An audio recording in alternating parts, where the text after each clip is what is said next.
রাসূল সাল্লাল্লাহু আলাইহি ওয়াসাল্লাম তার ৬৩ বছরের জীবনে তার লাইফটা স্পেন্ড করেছে প্রকৃতির মাঝে।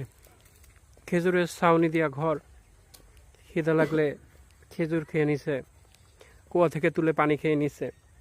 কতটা ন্যাচারালভাবে তার লাইফ স্পেন্ড করেছে। আর আমরা কি করি শহর অঞ্চলে, আমাদের লাইফটা শহরমুখী করে ফেলেছি, শহরমুখী হয়ে গেছি, কংক্রিটের এক দেয়ালের মাঝে বন্দী। এ জীবন আর প্রকৃতির জীবন এক আকাশ পাতাল পার্থক্য বলা যায়।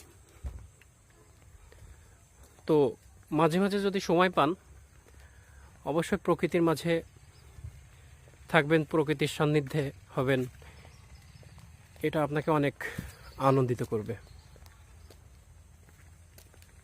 তাছাড়াও রোগ প্রতিরোধ ক্ষমতা বৃদ্ধির জন্য প্রকৃতির সান্নিধ্যে আসা মানব শরীরের জন্য বা মানব জাতির জন্য উপকারী বটে।